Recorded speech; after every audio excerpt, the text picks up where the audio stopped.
Welcome to the Amazon Legends podcast, where we have real stories about making it big on Amazon. Our guests are CEOs of large companies and entrepreneurs who became powerful sellers, also experts specializing in helping sellers, and both former and current Amazon employees who will give us an insight from behind the scenes. Here's your host, Nick Urison. Welcome to another episode of Amazon Legends. My next guest today is a former English teacher turned Amazon seller and now turned a listing expert. So I guess his teaching capabilities and knowledge to use the English language is the perfect skill for building listings. So he's the founder of Guava Listings and works with brands naturally. And also, he's a passionate traveler. He picks up and goes wherever he feels like going on the day. So he lives all over the world. And like I said, anytime he feels like it's time to go somewhere else, he's on the road. So everybody meet my guest, Eddie Wheeler. Welcome to the show, Eddie. Thanks, Nick. Yeah, excited to be here.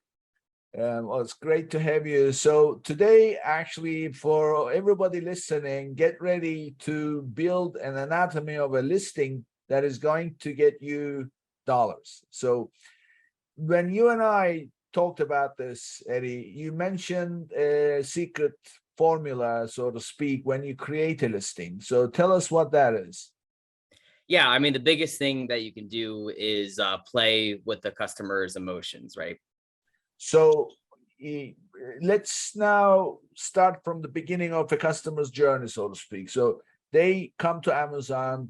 First of all, unlike driving somebody from Google to your website, if you have somebody on Amazon, you're driving them to your listing, they are there to buy, right? Yeah. So they are going to be a buyer. So they do the search and up comes a bunch of search results.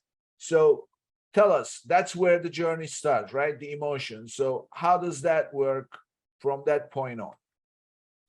Yeah. So, right. Yeah, like you said, like they have a lot of buyer intent. So, one of the things that you need to do really is you have to grab their attention, because with Amazon, they have so many other competitors that they could be clicking on. So the first step in the journey is to really like grab their eyes, right? Make them want to stay or click on your listing and then stay on your listing.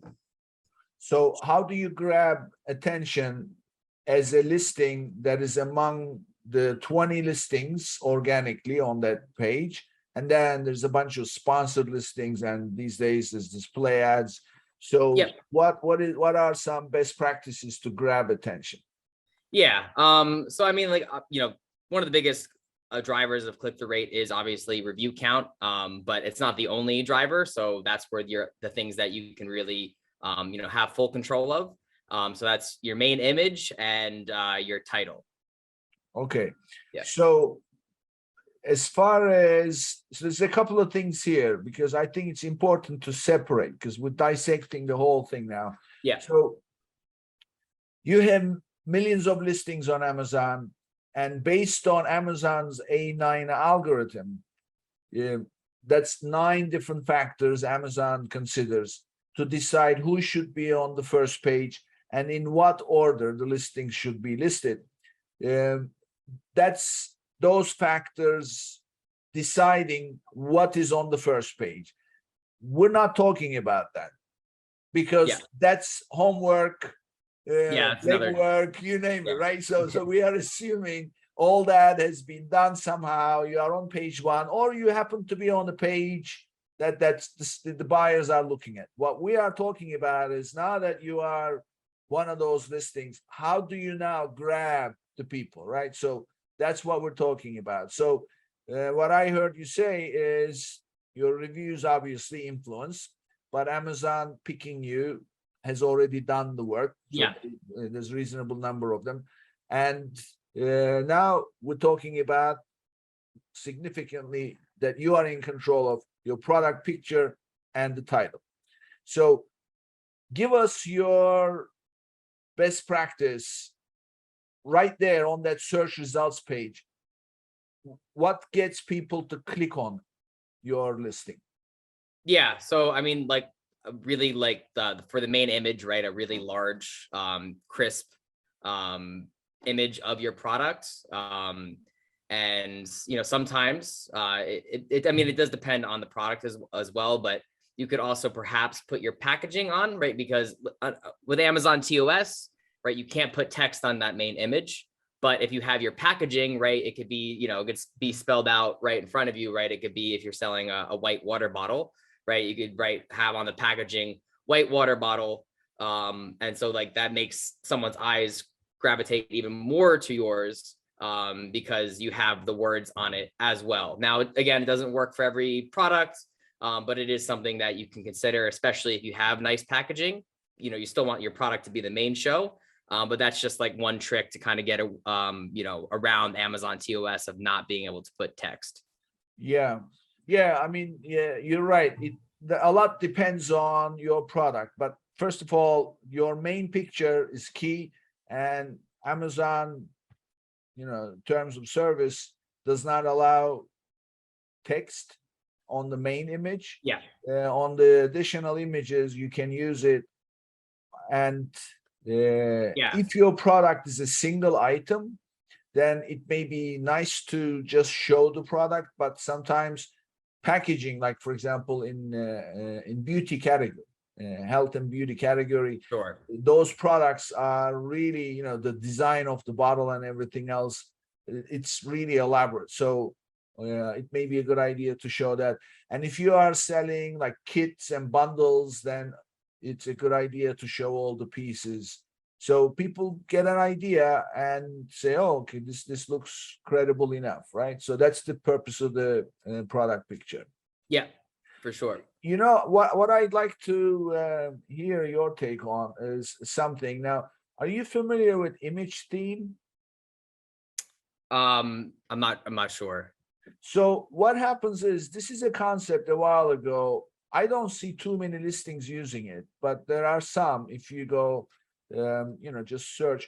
So basically, you've got the product, and somewhere in the bottom right corner or left corner, depending on how cosmetically it fits into the picture, there is like some kind of an element. Like, for example, I had a client who sold supplements, and the supplements were primarily for CrossFit people. So he put the ingredients of what was in it, like grapes and things like that, in the corner of the bottle. So he would have the bottle in the picture, and then these little grapes, and then a couple of cherries. They were all ingredients. So, and then he used different shapes and formats of it all throughout the pictures. So it became like the theme that carried. Yeah. So that's called image theme. It may have other names by other people, but yeah, it's basically making your picture stand out. It's not just a boring product picture, but something a little bit more fun, if you like. So I was just wondering what your take on something like that would be. Yeah, definitely. I mean, that's really strong for branding as well. So like if you have something that we actually do a lot of that at Guava with our graphic design. We just call it something else, I guess. So just having like the same kind of like obviously the same colors and stuff, but maybe like the same, like what you're saying, kind of the edges or the corners, the same kind of shapes, colors and design. And like, that again, that just really kind of establishes the brands. Obviously colors can help play to certain emotions as well. Right. So you're really getting a certain tone and certain emotion throughout the whole listing when you do something like that. So since we are dissecting this, it's share with us. I just heard you say colors go with certain emotions. So give us some examples of that, for example. Yeah. So, and I'm not actually like a complete expert on this, but like, for example, right. If you are, something that it's like a natural supplement or something like that, maybe you want to have some like greens because it's connected to, the earth and health and everything like that. You know, if you really, you know, wanted something to like, you know, it's like a really standing out, like a product that really stands out, or is going to make somebody more confident or better looking. Maybe you're going to be looking at some more like reds or something, you know, something that really like draws your attention. You know, so just kind of things like that. And really like sitting there and thinking about it, or talking to like an expert about it, like how to work with certain colors and what emotion to be putting into them, or what emotion that those might, you know, help someone get to. Mhm. Yeah. Yeah, I mean, it's a little research before creating the listing in terms of what emotions, because those emotions will also be emphasized in your copy on Yeah. the product page. So if you align the color scheme, if you like, you use Yeah. throughout your pictures with the copy that you are going to write, primarily the bullets, then they kind of go hand in hand, and it creates a subliminal message, right, at the end of the day. Yeah, exactly. And it's all like you said, it's all got to like align into one thing, because sometimes like you might not even, the customer might not even realize like consciously, but like they're like, oh, this maybe like doesn't feel quite aligned, right? Yeah. The emotions here, and then yeah, so definitely. And like, I mean, you know, you mentioned the bullet points, but the copy that goes onto the images themselves and the A+ content, like, you know, those are hugely important, right? Because again, like that's where someone's going to look first. It might be the only place someone looks on your listing. You know, obviously some people read the bullet points, some people read a few bullet points, or scan the bullet points, but almost everybody's going to look at the images. So the copy Right. there really has to be obviously concise, because you only have so much space, but it's, you know, super important. Yeah. By the way, I had one of the former Amazonians on the show, and we were talking about listings. And I asked him about, at the time, one of my clients was working on building their home, I mean, their main picture, and they sold a kit, and we wanted to put the number of pieces in that main picture, so in 14 pieces, so that Right. whoever. So first of all, it's a very useful piece of information for the customer to see, 14 pieces. That's valuable, but it kept getting rejected. So, and as it happens, at the time, I had this former Amazonian, and I asked, why is this? And he said something that's like so typical of Amazon attitude, but really it makes sense in the end. He says, look, people think that these rules that apply to pictures, they don't like it. But he says they are there because we have numbers to back up the fact that anybody who has pictures that meet those requirements, they convert higher. Yeah. So that's what they were doing. It's not for anything else, because they want white background, because white background converts more. And he was actually giving me specific numbers like this. If you have this, then it's X%. If you have that, so it's a good idea to definitely adhere to the Amazon requirements. So now that we have the picture covered and why it's important, let's talk about the importance of the title right there on the search results page. Yeah, so definitely. So I mean, like, your title is definitely the most important part for your SEO. So you want to have, your whatever in your keyword research you've determined as, your like 4 to 7 top keywords. I say 7 because maybe you can get like 2 in 1 or 3 in 1, just with the phrases and stuff. But whatever it might be, your most important keyword phrases, and that's for SEO. But what a lot of sellers, I think, make a mistake on is not trying to put any like emotion and or benefits in their title, especially in that like first line, however many characters show up when you're on mobile or on the desktop. So that first line, or those first two like lines of your title, getting some emotion. So not just, water bottle,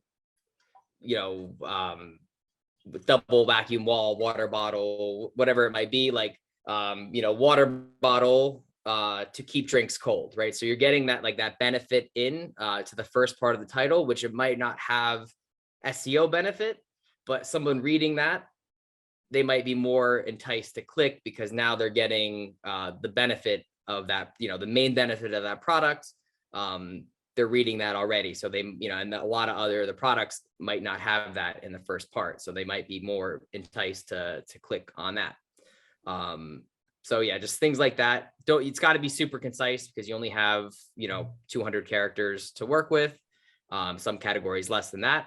So it's got to be very concise. But it's still good to include that kind of stuff.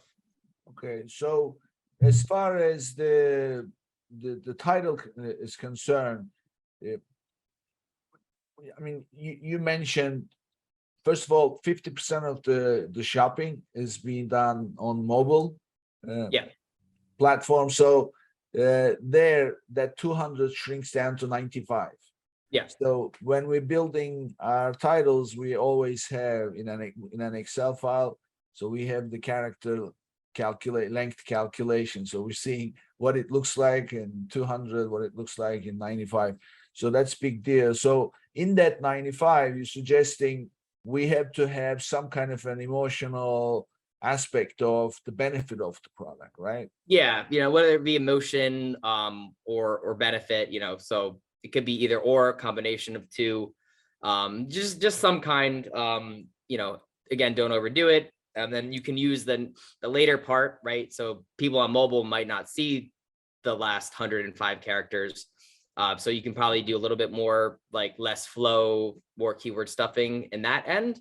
But in the first part, right, water bottle for long hikes, water bottle for, to keep drinks cold. So whatever it might be, or whoever you're targeting, kind of get that in, see, like you said, the first 95 characters. Yeah. So the other thing that I always emphasize is in the titles, again, we're still on the search results page. We're trying to get more people to click on it. So I always say, of course, there are a lot of numbers in terms of your operation to see how your operation is doing. But there are, I always say, two magic bullets on Amazon. Of course, the two loaded bullets, so to speak. Yeah. But the first one is your click-through rate, your CTR. So the higher your click-through rate is on your keywords, the more visitors you have coming to your product page. So how does one increase your click-through rate? So what you are talking about is all about increasing your click-through rate. Yes. Now, yes. Having said that, you also want to be careful because you don't want to bring irrelevant traffic to your product page, because then your conversion rate is going to suffer. You may bring hundreds and hundreds of people, but if it's nothing to do with really what they are looking for, they're not going to buy. So, so the trick here is to have an approach in building your title where you have your top keywords and also have that emotional appeal while being relevant for the audience. So one thing I always say is it's a good idea to incorporate your primary and maybe secondary audience into the title. Yeah. So what does that mean? For example, let's say you're selling sneakers that are for hospital workers. So instead of just saying sneakers, comfortable sneakers, whatever, foam base, whatever, it's if you said sneakers for nurses, then a nurse that's looking at it is 9 out of 10 will click on it, right? Because it's for sure. them. So if you combine that with the emotional appeal, now you got a winner. You're likely to bring people who are relevant to your page. Yeah, exactly. That's what you could do that with the benefits too. Like I said, water bottle for long hikes, right? So like you're targeting hikers exactly with that thing. Yeah, right? I mean, perfect. So I always put the audience ahead of if you like, just putting the keywords. Keywords are important. Yeah, of course, they need to be there. but just try to make it relevant. And I never really thought about the emotional appeal. I'm always thinking the audience, but that's great tip. Okay, so we covered what to do on the search results. So now they clicked on it. Now they are on the page. So now this is showtime, because you have the pictures, the alternative pictures, the bullets, the A+ page. So walk us through some good way to put all this together. Yeah, so definitely. So I mean, most people, they're gonna look at your image gallery first, right? So this is really like where you need to like keep them on the page, right? Because if you're not grabbing their interest, if they're not interested in it, right, they're gonna click on a competitor. So this is it's good to have some lifestyle images, right? And it doesn't have to be live models. A lot of people think, especially starting out, they're going to need to do a whole photo shoot. With a skilled graphic designer, you could use stock photos with some basic photography and still get the same effect, right? Because the faces, especially the faces of your target audience, they should be the ones in the lifestyle images. They're going to connect, right? It's going to, faces cause a lot more emotion than just a product itself. And so that in itself is going to put the person in a more emotional state already, especially if you can have, if it's like a kid's product or or an animal product or something like that, or whatever it might be. Now it's not going to work for every product, but having like babies or kids or dogs or cats in the lifestyle images too can also kind of like help trigger that emotional state. This is so important. So, I mean, actually earlier today, I had a client and I said, do you have somebody for graphic work? And I said, oh, we've got plenty of photos. And I said, oh, so what are those? Oh, we've got a lot of product pictures. So they never thought about actually having a graphic work done on those. Right. They were just planning to put the pictures. But no, that's not the right way. So because you're telling a story, right? So yeah. If it was possible, the customer was in front of you, you would not be just giving them a piece of paper showing the details of the product. Right. You would tell them the story, and that's what the pictures are supposed to do. So they have to be moving pictures, so to speak, and putting people in it together with the product. What you mentioned lifestyle, different use cases. Yeah. So these are all things that will personalize the use of the product, because that's the emotion aspect, right? Yeah, exactly. So yeah, you're selling a garlic press, right? Definitely want like a picture of somebody in the kitchen using the garlic press. Or like, even if you don't have that skilled graphic designer, just somebody in the kitchen, and then the garlic press kind of like superimposed bigger to the corner, maybe with some like colors in the corner in the background. So I mean, it's always best if you have somebody that can like kind of Photoshop it into the scene. But even if not, just having the people, and of course you're going to want some copy in that too, right? Whatever the benefit is that you're trying to get across with that photo. So it doesn't even necessarily need that, right? So at least 2 lifestyle images in the image gallery. And then of course, you also want to have maybe, some infographics about your product, kind of like educating them, talking about the features, trying to frame it as a benefit, right? For example, like if you have like a water bottle that keeps something cold, right? Maybe it's made out of stainless steel, so it's gonna last a long time. It has double vacuum walls, so that's what keeps the drink cold. Maybe it's premium paint, so the design will stay, will stay on, or that's just off the top of my head. But you do want to, of course, it's cause the emotion, but also educate them about the product, and make it kind of seem unique, even if it's not unique. Yeah. So one of the things that I heard that was put in a way that was fairly much in sync with how the page is constructed, but basically the idea is whatever you think you should have as your bullets, because that's where you're listing, that's where you're making the emotional connection. So you are, and don't make your bullets a bunch of features and benefits. Yes. Yeah. Those are supposed to make that emotional connection while mentioning the product, and create infographics that basically replicate the bullets. So that way, now that connection that you are establishing is also through pictures. And at the same time, they may not read the bullets, they will definitely look at the pictures, right? It's very easy to look at all the pictures. So you translate those, and that's what you would call the infographic.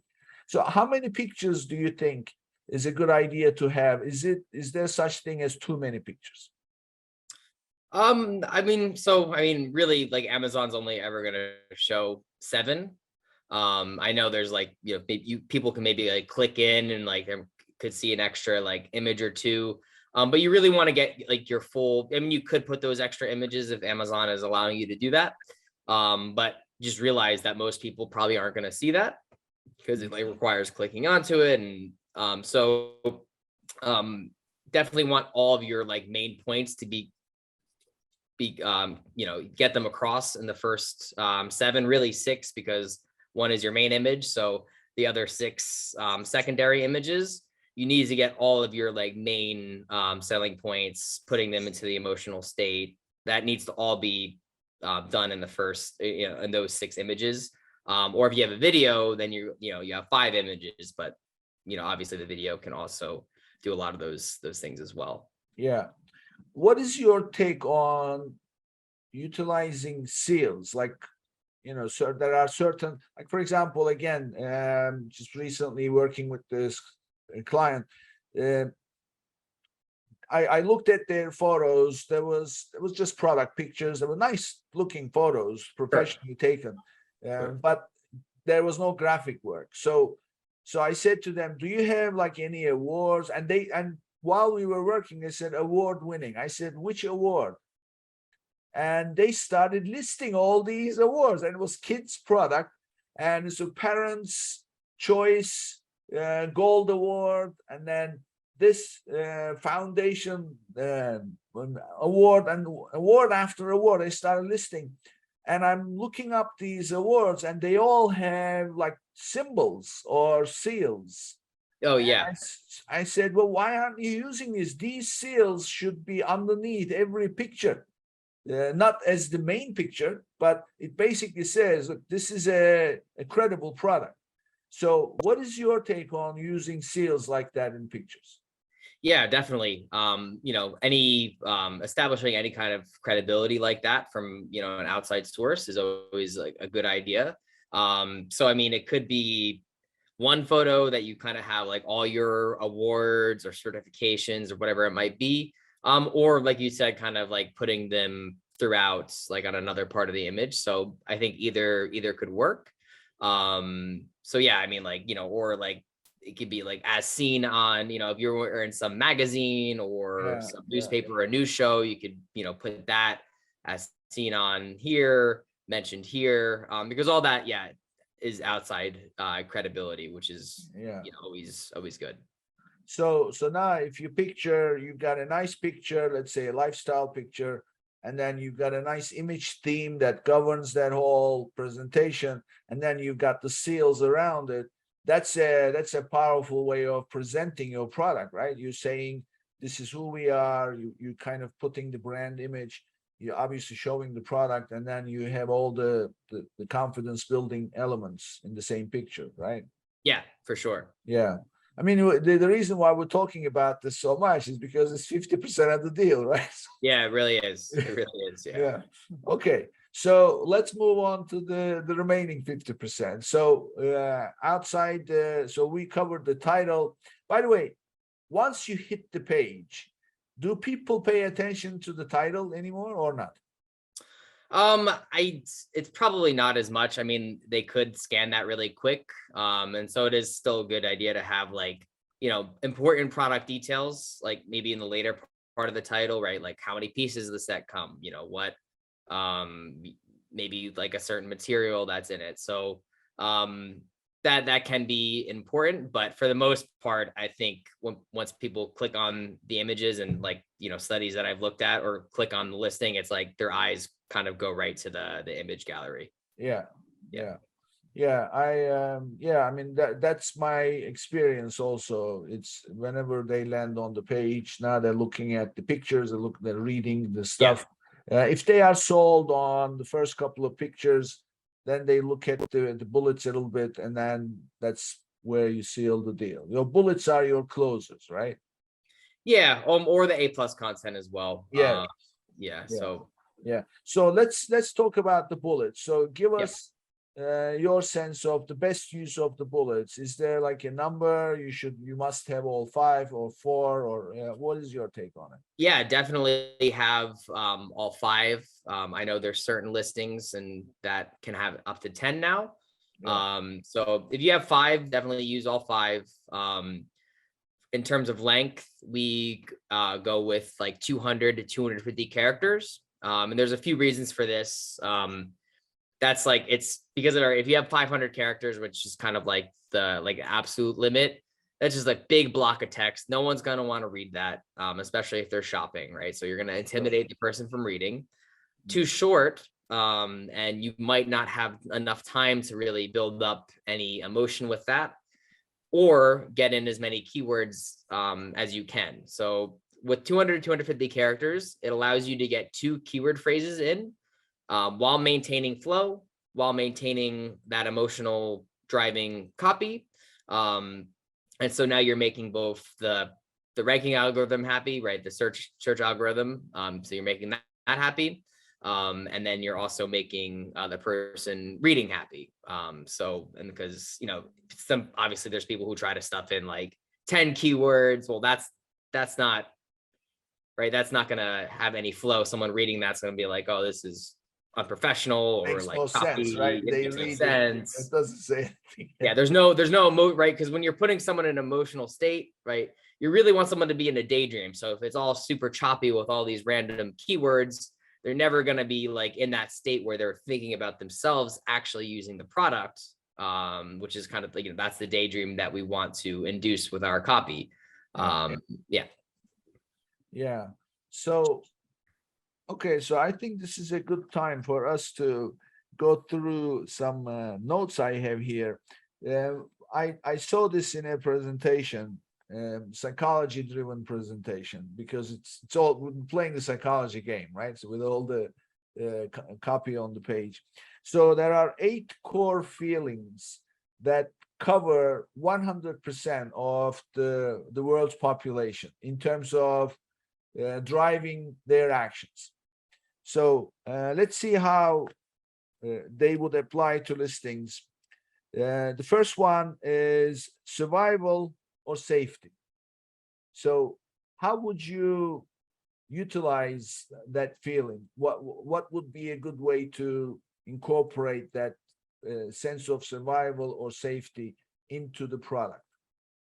Yeah. So, again, like it's going to really obviously like always depend on what the product, but something like, not that you should sell this because there's all sorts of issues with Amazon compliance, but if you were selling hand sanitizer, during the pandemic, right? Like protect your family, right? Protect your family from, obviously you have the dance around it with TOS. You can't say coronavirus on Amazon, but, again, so like don't sell sanitizer necessarily, but so something like that, right? Protect your family from getting sick or whatever it might be. So, especially, so obviously we want to protect ourselves, but something like protect your family, that's even more emotional, right? That's, that's the ones you care about. So that's the safety of your family. It's the survival of your family. So that's that's one way that you could do it. Or even like going back to my hiking water bottle example, right? Like, don't get dehydrated on your hike.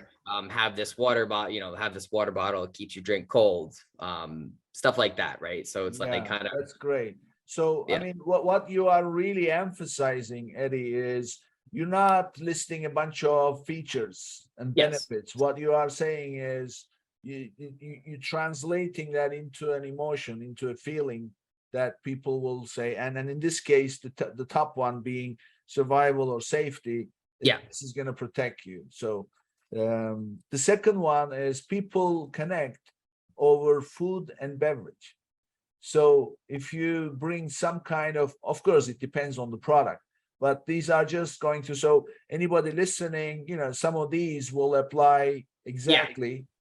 Some may not, but people also connect over food and beverage. So if you talk about food, enjoying it and blah, blah, and then make the food and beverage the centerpiece. So have you ever had experience on working listings like that incorporate that? Yeah, we have. And so like something that could be like just an example, right? It could be something like, well, it doesn't even have to be a food or beverage product, right? Like for example, like if you had like you're selling like a table or something like that, like gather around for family meals for for generations, right? So it's like you can incorporate food and beverage if with other products, or if you're selling cups or whatever it might be. But if it is a food or beverage, right?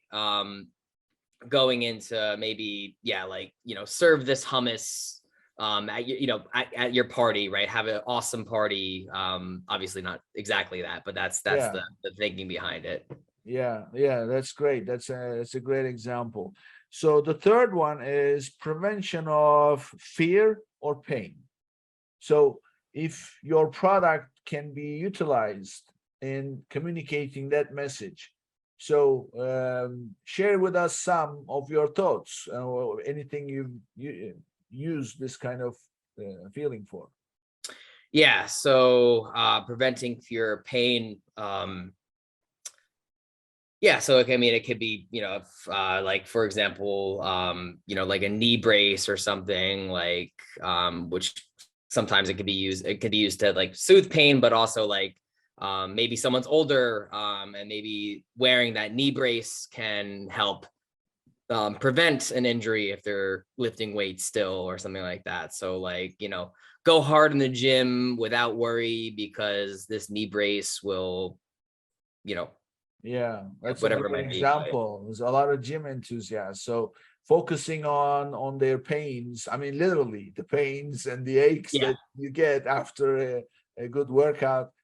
So if you focus on that rather than, how nice the product is or, how it does certain things. Yeah. And it could also, right, it goes, I'll be like preventing the pain of a bad product or like a cheap product, right? Like this is made of stainless steel.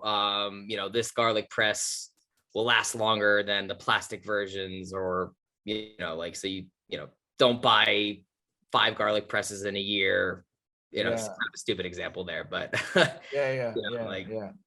So the next one I have on the list is social approval, because we all, I mean, especially in this day and age, everybody is creating these selfies and videos, the TikTok, it's all about approval, right?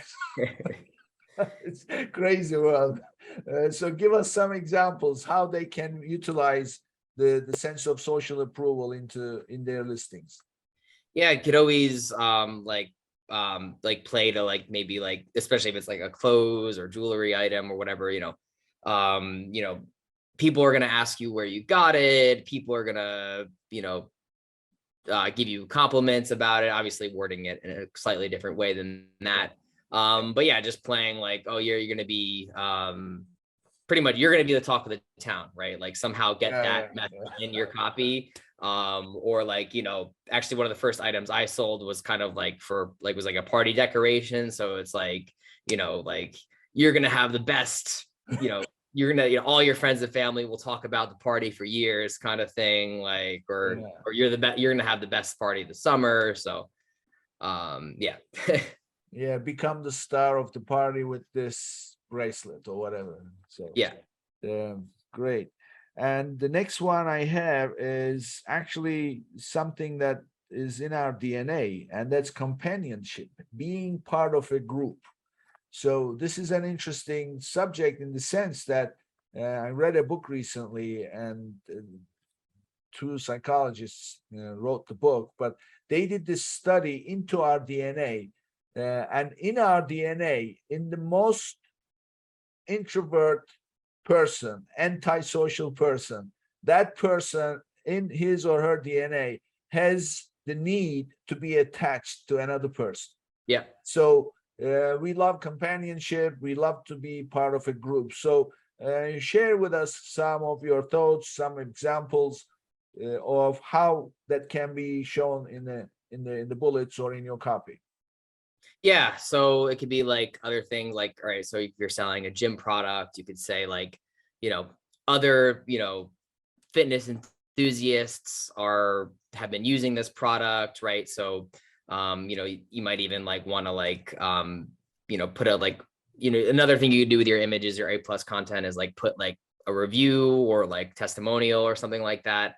So just kind of say like that, or it's like this trend is going wild in the fitness community. So kind of reminding them that they're part of a certain community, especially if you're like very hyper targeted with your target audience, making them feel like that's the people that, share their interests are using this product, that they are part of that community. And that's also like what a strong branding presence can do as well. So, you could be like more general with the fitness community, or, with this brand, like, people, if you really get somebody invested in your brand, right, that could be a way to kind of like help them feel connected to other people. Yeah. So, I mean, especially the example you gave as far as joining the rest of thousands of others who have used this as professionals. So the next one is living comfortably, enhancing your life. So people are drawn to things that will make their lives better. So share with us some of your thoughts on that. So how could that be represented in your copy? Yeah. So, anything that's gonna like, like a massage gun, right? Like, after a long day's work, right? Come home and give yourself a 15-minute massage, soothe your muscles, that kind of thing, right? So like, playing to maybe like the things that might be a discomfort in someone's life, like commuting, or a long day at the office, or a long day at school, or whatever it might be. And then so kind of throwing that pain point in there, and then presenting your product as the thing that's going to make that better, make their life better in general, make them more comfortable. Yeah. I had a client not too long ago. They sold diffuser oils. So, but what they did, they actually associated the product, that there were different versions of it with different moods. For example, they had one that was for enhancing sleep. So we put, uninterrupted sleep. Yeah. Wake up completely energized, things like that. So these are all enhancing lifestyle kind of feelings that we'll associate. That's great. Next one is feeling of superiority. The winner, be a winner, right? So, I mean, that's something that I'm sure everybody wants. Like, nobody wants to be a loser. So give some examples on that one. Yeah, like, dominate your workouts, like, use these stretch bands, dominate your workouts, use this supplement and seize the day, right?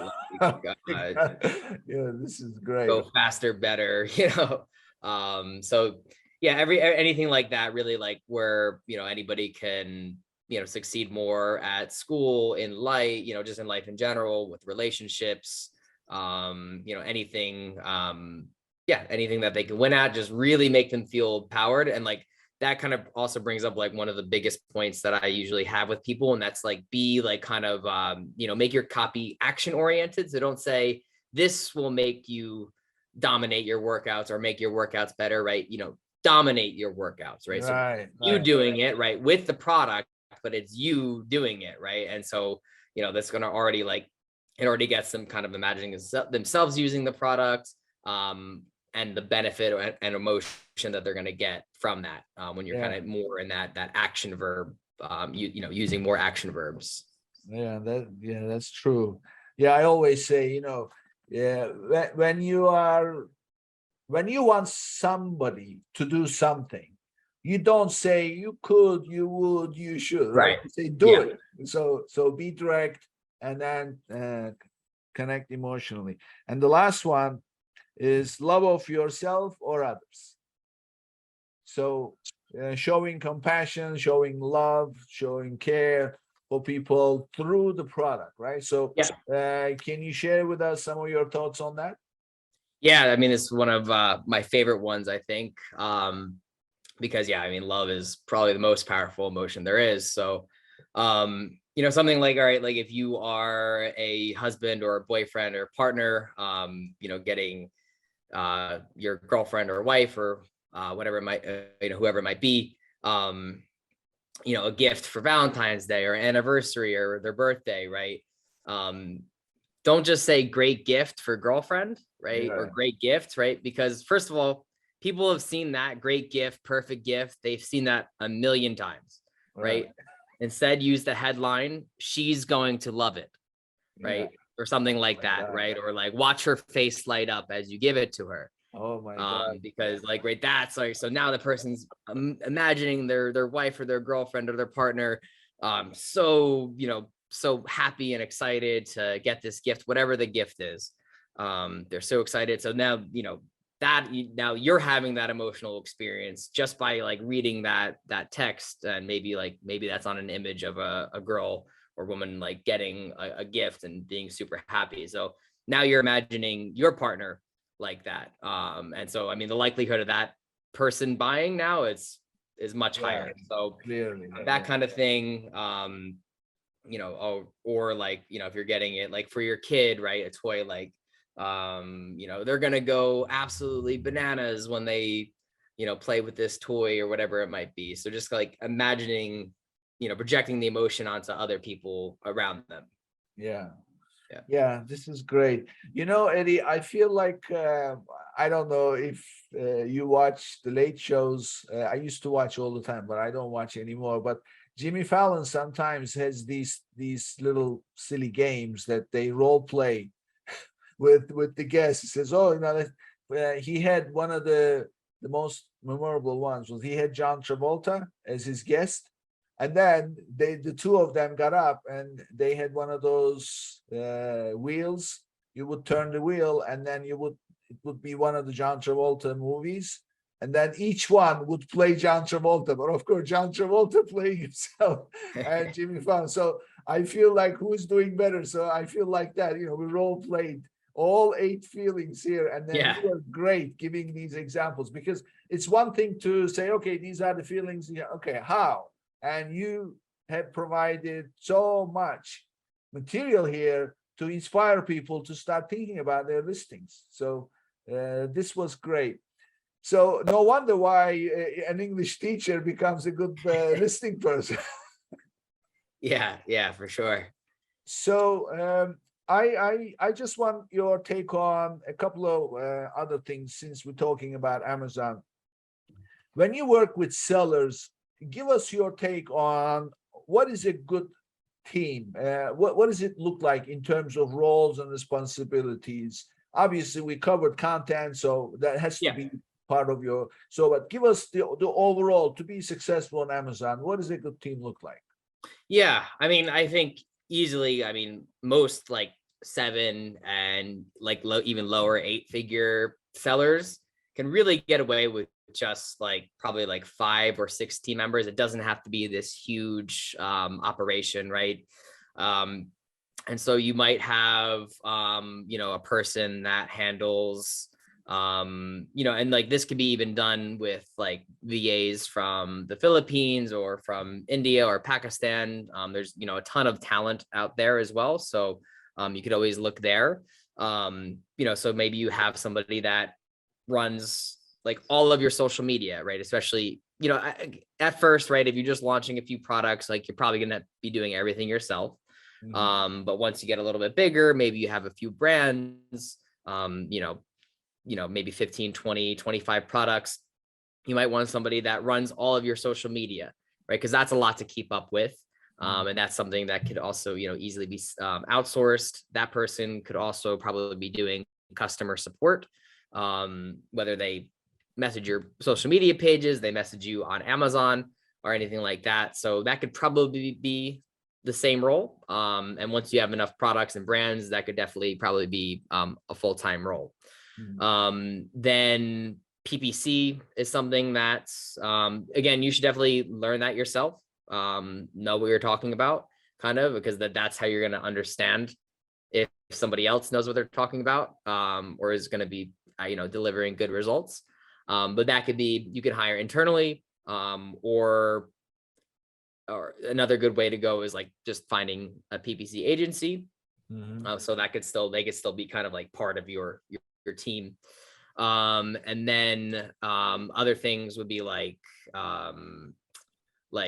logistics, inventory management, dealing with Amazon issues, listing optimization. Those all you can find, you definitely want to have an understanding of everything before you outsource. But those are all like different roles that you could give other people or find agencies or freelancers to do some of that stuff for you.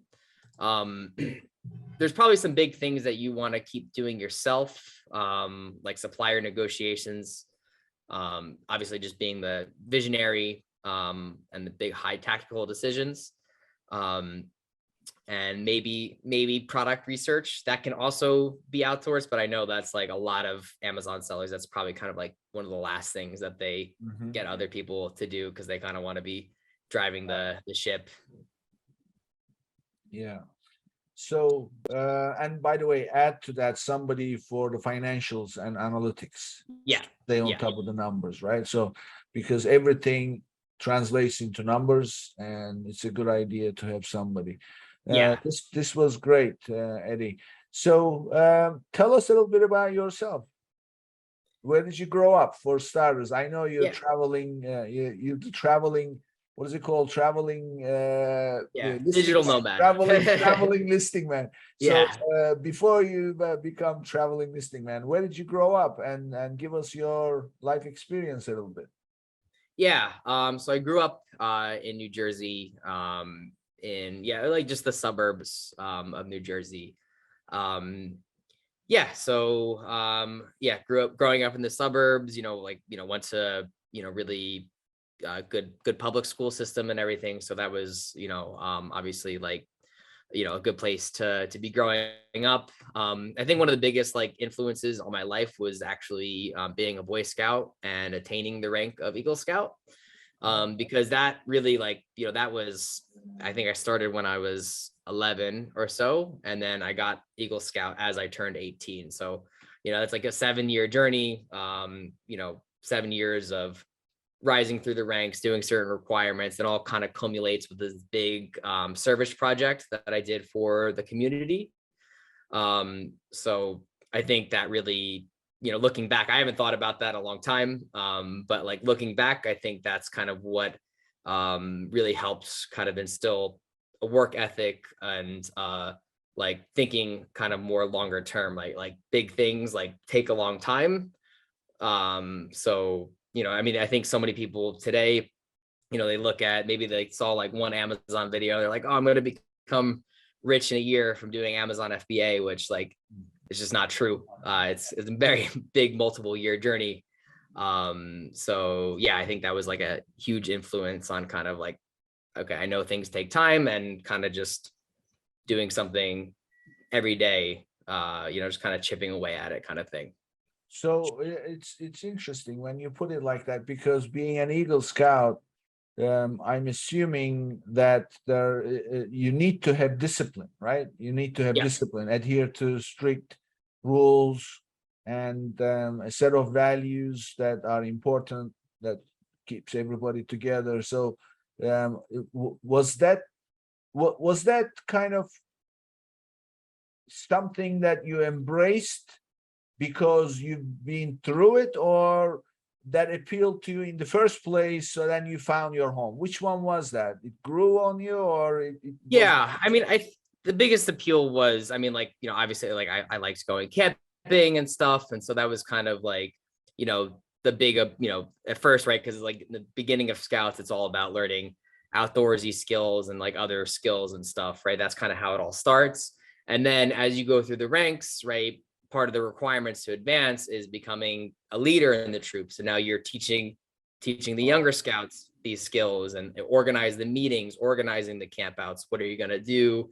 How you're going to teach them this thing? Everything, making sure that we have food for the camp out, like who's going to make the menus, like all that kind of stuff. So it was just kind of like a natural progression over time. And I don't really think that I realized it at the time. Yeah. Right. Like how valuable it would be later in my life. I was just kind of, well, you've become a teacher, right? You've become a teacher. Yeah, I guess so. Yeah. So I mean, that kind of led you to being a teacher, I guess, because you were, I'm hearing you talk about, teaching other kids, and you are really influencing their lives in the end. Yeah, for sure. Like I had to be, when I was the senior patrol leader, they called it. So like the top leader, kid, obviously there's adults helping with some stuff, but I was the top kid leader. I knew at that time, right, because now I was like 17, I knew I had to be a role model for the young kids, especially the 11, 12, 13-year-olds that were coming into the troop. So it's like everything that I do, they're all watching me. So I need to make sure that I'm doing the right thing and being a good leader, and being a good role model for them. So I mean, learning leadership that way is very valuable. So then you end up becoming a teacher. What led you to be a teacher? Yeah, so after college, I worked 1 year like in an office job, and I just I did not want that for my life. So I went to, so I had known about teaching English abroad for a while. And so I just decided to book a one-way ticket to Vietnam, take a teaching English program, like, training you how to teach English for a month there, and then finding a job from there. So it was really a call to adventure. And then also in Vietnam, teaching English, like you can just teach like 20, 25 hours a week, have more than your cost of living there because it's very, very cheap there. And so I knew that with those other 20, 25, 25 hours that I had, that I could find, it was always the goal to find something entrepreneurial. I worked for a startup for a little bit. But where did that come from? I mean, the teaching, leadership, I understand, but the entrepreneurial aspect, what was the source of that? Yeah, so it was, for a while, I wanted to be a lawyer. And then after traveling, I think I studied abroad in the Netherlands, and that kind of opened my eyes to like, well, there's a lot of world to see, and not obviously like being a lawyer is a great job, but it doesn't really entail much traveling abroad. And so it was kind of my love for traveling that really sparked the entrepreneurial bug, I guess you can say, in me, because I knew that that was really going to be the path. If I could be my own boss, have my own business, then I could, keep traveling. And yeah, now I'm doing that. So traveling really is the source of your, motivation for a lot of things. Yeah, I think it was the core, it was the spark. But then once I really got on the entrepreneurial path, it's really blossomed into like a passion for just entrepreneurship in general.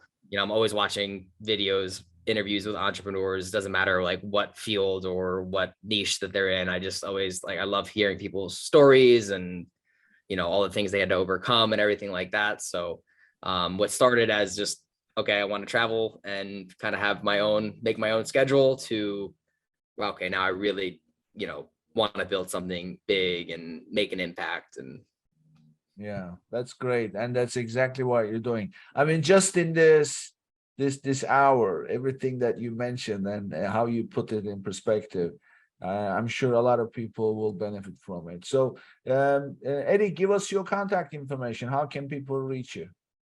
Yeah.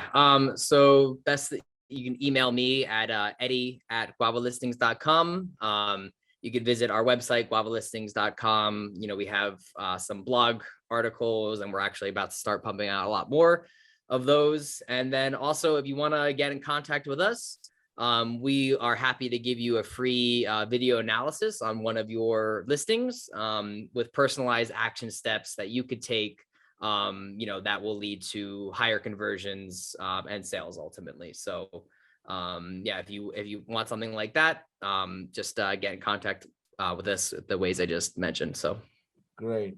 Yeah. Thank you, Eddie. This was great. I'm sure a lot of people will put it to good use. And thank you again.